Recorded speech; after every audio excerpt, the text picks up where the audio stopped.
अंग्रेजों के जमाने की जेल, 14 खूंखार आतंकी और 26 फीट लंबी सुरंग।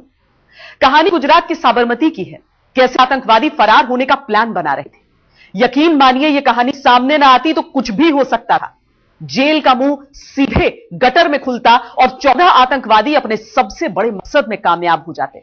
आज हम आपको दिखाएंगे कैसे खोदी गई जेल में सुरंग, क्या थे 14 खूंखार कैदियों के मंसूबे, कैसे तैयार किया गया सुरंग के जरिए जेल से फरार होने का मास्टर प्लान। आइए देखते हैं साबरमती का सुरंग कांड।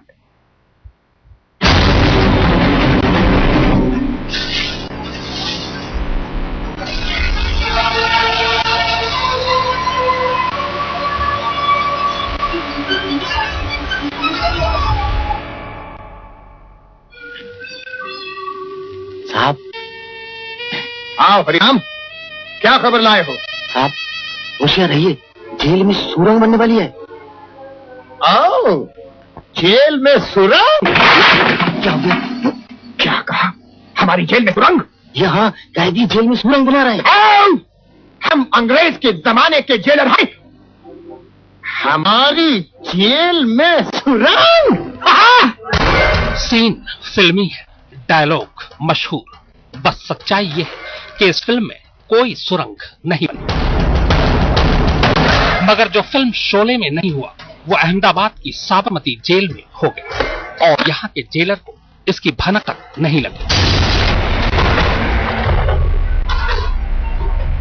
देश की मशहूर और महफूज जेलों में से एक, अंग्रेजों के जमाने की वो जेल जहां आजादी से पहले महात्मा गांधी, सरदार वल्लभ भाई पटेल और लोकमान्य तिलक जैसे हमारे नेताओं को कैद करके रखा गया, उसी साबरमती जेल में सेंध लग गई।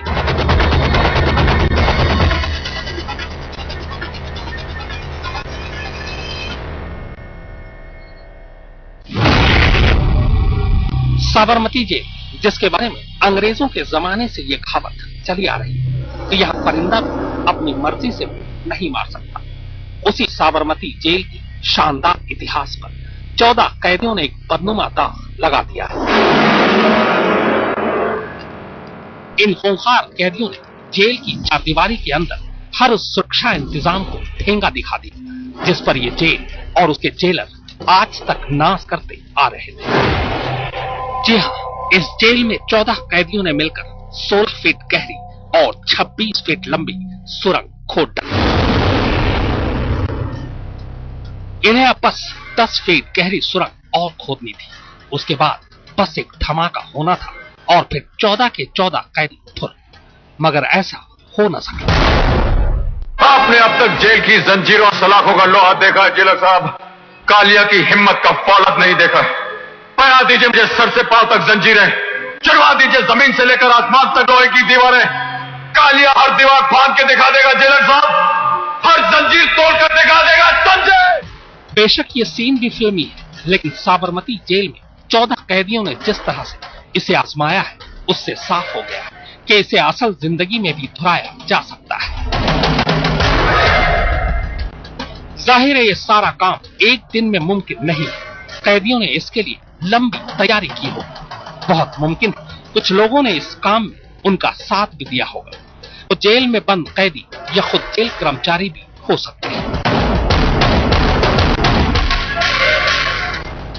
अब आप ये जानना चाहते होंगे कि आखिर ये 14 खूंखार कैदी कौन थे, सुरंग कहां तक खोदी जानी थी, सुरंग कहां जाकर खुलनी थी और सुरंग खोदने के लिए ये क्या करते थे, सुरंग से निकलने वाली मिट्टी कहां ठिकाने लगाते थे और इतनी लंबी सुरंग खुद जाने के बाद भी जेलर को इसकी भनक क्यों नहीं लगी। तो सुनिए पूरी कहानी जिसकी शुरुआत ठीक 1 महीने पहले।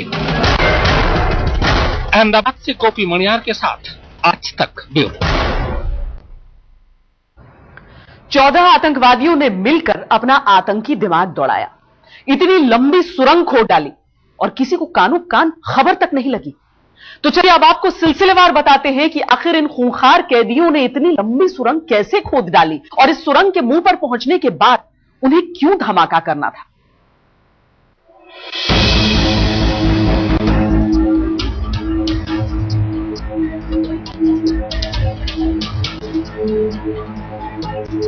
अहमदाबाद में धमाके और अक्षरधाम पर हुए हमले ने देश को दहला दिया था। बाद में इन दोनों हमलों के सिलसिले में बहुत से लोगों को गिरफ्तार किया गया। इनमें इंडियन मुजाहिदीन के 14 आतंकवादी भी शामिल थे। इन 14 के 14 आतंकवादियों को साबरमती जेल की बैरक नंबर 4 में रखा गया था, जिसे छोटा चक्कर बैरक भी कहा जाता है। जाहिद शेख, इमरान शेख, अकबर शेख, मोहम्मद साजिद मंसूरी, मौलाना अबू बशर, हाफिजुल्लाह उस्मान अगरबत्ती वाला, शिबली मुस्लिम, मोहम्मद यूनुस मंसूरी, सादिक आजमी मंसूरी, शफीकुर रहमान शम्स, यासीन पटेल, मोहम्मद रज्जाक, शाह उदुली अब्दुल, नदीम अब्दुल।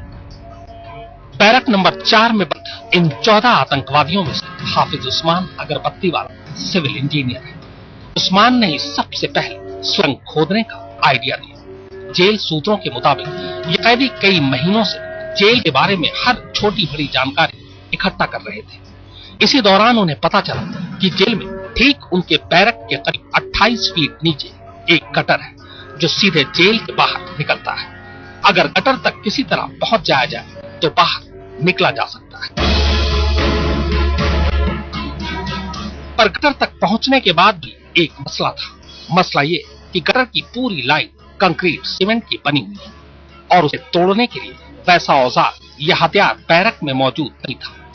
ये बात भी कैदियों को पता थी, लिहाजा तय ये हुआ कि सुरंग खोदने के बाद गटर के ढक्कन को बम लगाकर डेटोनेटर से उड़ाया जाए। डेटोनेटर बाहर से जेल में आना था। फुल प्रूफ प्लानिंग के बाद ठीक 1 महीने पहले बैरक में सुरंग खोदने का फैसला हुआ। प्लानिंग के तहत सुरंग खोदने के लिए खाने के बर्तन, लोहे के रॉड और लकड़ियों के इंतजाम किए गए। इसके बाद चुपचाप बैरक के अंदर सुरंग खोदने का काम शुरू हो गया। ये लोग रोजाना उतनी ही सुरंग खोदते जितनी मिट्टी ये ठिकाने लगा सकते थे। सुरंग खोदने के दौरान निकलने वाली मिट्टी को ये लोग बेहद होशियारी से बैरक के आसपास गार्डन में डालकर उसे बराबर करते थे। सुरंग एल शेप में कुछ इस तरह खोदी जा रही थी कि उसमें से एक वक्त में एक कैदी हाथ के बल रेंगते हुए ही निकल सकता था। दिन बीतते गए और सुरंग गहरी होती गई। अब करीब 16 फीट गहरी और 26 फीट लंबी सुरंग खोदी जा चुकी थी। सुरंग चूंकि गहरी थी, लिहाजा खुदाई इस तरह की जा रही थी कि हाथ के हाथ सुरंग में सीढ़ियां बनती जा रही थी। मगर सोमवार सुबह इनकी पोल खुल गई। दरअसल तमाम एहतियात के बावजूद जेल के एक स्टाफ की नजर बैरक के बाहर ताजी मिट्टी पर पड़ी। मिट्टी देखते ही वो समझ गया कि इसे यहाँ कहीं और से लाकर डाला गया है। इसी के बाद फौरन सभी बैरकों की तलाशी शुरू हो गई और उसी तलाशी के दौरान बैरक नंबर 4 का सुरंग बाहर आ गया। तो शायद अभी तो हमारी इन्वेस्टिगेशन अभी जस्ट एफआईआर दर्ज हम कर रहे हैं। क्राइम ब्रांच, एटीएस, सीपी के वो सब लोग, सीपी साहब के सब लोग इधर है, तो हम उसको एफआईआर वगैरह कर रहे हैं, इन्वेस्टिगेशन कर रहे हैं। सुरंग की खबर बाहर आते ही जेल में हड़कंप मच गया। तलाशी के दौरान छोटा चक्कर के बैरक नंबर 4 से जेल का नक्शा, कंपास, स्टील का ग्लास, बाल्टी, 2 लोहे के रॉड, कपड़े का रस्सा, 3 धारदार पत्थर, खुदाई के लिए लकड़ी और टॉर्च मिले। 26 फीट लंबी सुरंग खोदना ये 1 या 2 दिन की बात नहीं है। इस काम को पिछले 1 महीने से अंजाम दिया जा रहा था। वैसे में अब क्राइम ब्रांच ये जांच करने में जुटी है कि क्या इस काम को अंजाम देने में जेल प्रशासन का कोई आदमी आतंकियों से तो नहीं मिला हुआ। सुरंग की खबर बाहर आते ही जेल में हड़कंप मच गया। फौरन 14 के 14 कैदियों को उस बैरक से दूसरी जगह शिफ्ट किया गया और मामले की जांच अहमदाबाद क्राइम ब्रांच और एंटी टेररिस्ट स्क्वाड को सौंप दी गई। हमारे छोटा चक्कर में 4 नंबर की जो बैरक है, इसमें 14 लोग जो सीरियल ब्लास्ट केस के हैं, इनके पीछे, मतलब बैरक में नहीं, बैरक के पीछे बाथरूम और लैट्रिन वगैरह की व्यवस्था है। इसके पीछे कोर्ट है और हमारा जनरल जो जेल का जो मेन कोर्ट है वो तो कम से कम यहाँ से 150 या 200 फुट दूर है। वहाँ कुछ अंदर लोगों ने एक सुरंग जैसा खोदने की शुरुआत जस्ट ट्राई किया था। आपको बता दूं कि इसी जेल में गोधरा कांड, नरोदा पाटिया केस, अहमदाबाद ब्लास्ट के तमाम आरोपियों समेत शहाबुद्दीन फर्जी एनकाउंटर मामले के आरोपी आईपीएस अफसर डीजी बंजारा, पांड्या और दिनेश एमएन जैसे कैदी भी बंद हैं। अहमदाबाद से गोपी मनियार के साथ आज तक ब्यूरो। मेरठ की जेल में कैदियों ने जेलर की नींद उड़ा दी। यह भी अंग्रेजों के जमाने की ही जेल थी। यहां कैदियों ने ऐसी साजिश रची कि हर कोई दंग रह गया। जेल की दीवार के सहारे बना डाली एक सुरंग। उस रात रोज की तरह जेल में खामोशी थी। जेल के वॉच टावर पर संतरी मुस्तैद थे, लेकिन ठीक इसी वक्त जेल की खामोश दीवारों के बीच एक खतरनाक साजिश रची जा रही थी। एक ऐसी साजिश जिसकी भनक भी अगर जेलर को होती तो उसकी रातों की नींद उड़ चुकी होती।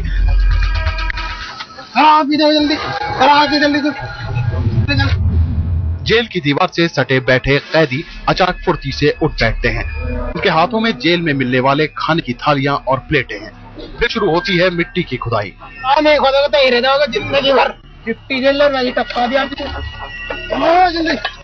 जैसे जैसे मिट्टी खोदी जा रही थी, जेल के भीतर एक बड़ा सा गड्ढा होता जा रहा था।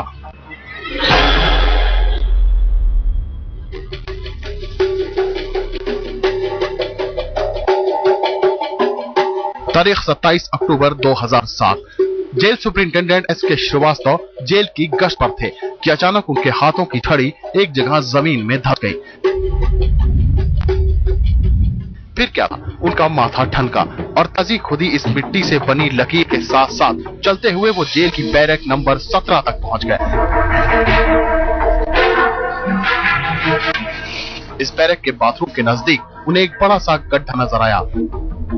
10 फुट गहरे और 5 फुट चौड़े इस गड्ढे में जब उन्होंने मजदूर को उतारा तो अंदर ही अंदर वो 40 फुट तक पहुंच गया।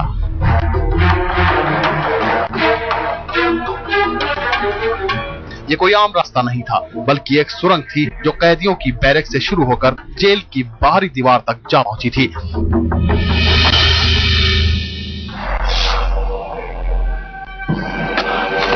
जेल में सुरंग खोदी गई थी और वो भी 40 फुट लंबी। जैसे ही इस बात की खबर जिले के आला अफसरों तक पहुंची, पूरे सूबे में कोहराम मच गया। हैरत की बात यह थी कि पुलिस को बैरक के अंदर से न तो कोई औजार मिला और न ही उन लोगों की पहचान हो पा रही थी जिन्होंने इस सुरंग को खोदकर जेल से बाहर भागने की कोशिश की थी।